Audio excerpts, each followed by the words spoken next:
Hey, welcome back to YORUBADE. If this is your first time, I'm Tony A, your host, and for this video, I'm going to be reviewing a video that I came across on ODANA Network. And basically, the video is about two twins that decide to start a hospital in Ghana, a specialized hospital, and the video just talks about what made them do it, the emotional toll that it played on them, and everything from that lens. What I'm gonna do with this video is talk about the other side, which is the business side, and some things that you need to really think about if you're considering doing some type of clinic, some type of hospital, any like really business moves in West Africa. So I'm gonna play a little bit of the video so you can kind of see what I'm talking about and just get an understanding of what I'm addressing. I'm in Spintex at the Banahine Specialist Hospital, where twins from the diaspora have set up a hospital right here. And for me, it's really inspiring because they grew up in Ghana, they left Ghana, went to the US and decided to do something back home in Ghana. And for them, it was setting up a hospital, they've set up a hotel, they have real estate, and they are willing to do more. So I want to hear their story, I want to hear their journey, and I want to hear why they decided to invest in Ghana. So let's have a conversation with the twins. Hello, twins. Hello. How are you? All right, so there you have it. So you can kind of see the interviews, asking them, just different stuff throughout the whole video. And there was a couple points that I wanted to make that I noticed about the video that I think was just a little bit concerning for me. I'm glad that they're able to, set up their hospital and do what they're gonna do. Is really an inspiring story, and I want more people to have inspiring stories like this. But I also want people to understand what they're getting into. People being well prepared if they're gonna invest in West Africa, and also just longevity and consistency. So I want to make sure that they're all doing what the people need to do so that they don't fail. So hopefully my fan is not too loud, but I'm just gonna go through the different points. So the first point I noticed is just in the title they're talking about what made them do this hospital, just the emotional side. And when it comes to business, you can't be that emotional.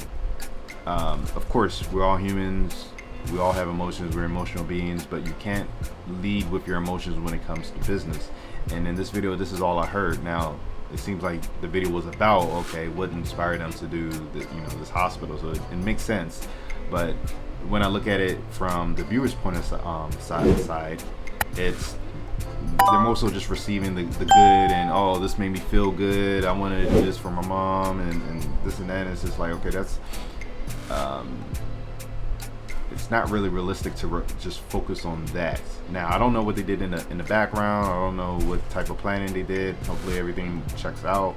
But for those that are watching, you need to do a lot more than just feel good about doing something. So what you want to focus on is just the strategy of the environment, the industry that you're getting into. What are you going to do? The devil is always in the details. So you want to make sure that you cross your T's, dot your I's, and understand the landscape that you're getting into. It's not about the emotion. It has to make sense. The business model has to make money. And just on a personal venture, like thinking about starting hospitals was actually something I was interested in. And when I really started just looking at the numbers, looking at the environment, I saw that I had to be really creative about how I'm going to generate the revenue, because a lot of people don't have consistent income. And there's not a lot of insurance companies over there, health insurance companies. So it can't just be collecting money for services rendered. It has to be something more. And when I see what they're doing, I don't know. They never really talked about how their business model is set up. They mentioned that they want to help the poor. Okay, what does that mean? What does that look like? And how are you going to sustain it? These are the questions that you should be asking yourself when you look at videos like this, or if you're going to do your own type of project. You have to understand the business model, and it has to make money. So the second point that I wrote down was what wasn't in the video, and basically it goes to the first point. There was no business numbers. They didn't talk about the cost. They didn't talk about the fees, the tax. It didn't say any of that stuff, and that's really important, especially when you're trying to do business in another country. You have to understand that landscape. Now, of course, you can go out and do your due diligence, but it would have been more helpful if, okay, you're gonna make a video about a hospital made in Ghana. How much does that cost? You know, the emotion, whatever inspired you to do it is fine, but you can't get away from the numbers. So I wish they would have talked about that more. Also, if they had a team that they're working with, I think it seemed like it was just the two brothers that are doing it, which is a red flag to me if it is true. When I do videos on how we made it, and I read the article, you see what these entrepreneurs do. They talk about their pain points, they talk about their mistakes, they talk about what they did differently, they talk about their growth, how much stuff costs. I like doing those videos because it breaks down everything that you need to know so that you understand what you're getting into. With this video, it's all emotion. It's just like, you can't really do much about it. It's a feel-good story. Maybe that's just the point of what they're trying to do, just have people look at it. But for those that are interested in just doing business in Ghana, who do you have to pay as far as legal entities and stuff like that? So that was the second point. The third point that stood out to me is they mentioned in the video that it took 21 years for them to start the hospital. So originally, that's a red flag to me, because I'm thinking, okay, why does it take that long? Now, what they did was they saved some of their paycheck money. And I'm like, okay, this is why you have a team. So when you have a team, when you're starting your business, every person has a critical task that they need to fulfill. So one person can be a financier, they can be footing the money for just starting a business. It shouldn't be taking 20 years because the landscape does change and things change, and you could have been putting your money towards something, but now the technology is outdated. It's just a long time. And I'm just curious, like, why did it take that long? Did it not get business loans? Did it not get grants or anything? Like, so, you know, one person on the team could be in charge of getting funding, or they're just good at getting funding. So that was a red flag for me. It taken 21 years, but they were able to do it, and then the hospital looks clean. The fourth point that I wrote is just the climate in Ghana. There's a huge disparity between the rich and the poor. Inflation is around 30%. The GDP or the national debt, or the debt of the country is like 80%, almost 80% of their GDP. So it's in stressful financial situation. So that's something to think about if you're going to do a business in a country that's financially distressed or getting to that point. You have to think, okay, does it make sense? Is it too risky? Is the risk too much? Can I handle the risk?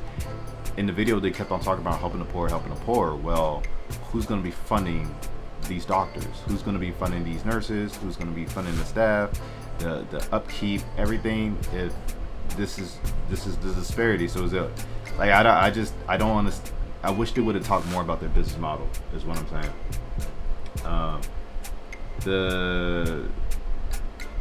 I guess the last point that I'll mention is I wish I would have heard details about how they created their base and their planning, and then went forward with it, so that someone else that's listening could say, okay, well, this wasn't so bad. I think I could do something similar, and let me do some research. Or it saves people time if you just tell them exactly how you got started and the details, or some of the details that you had to go through.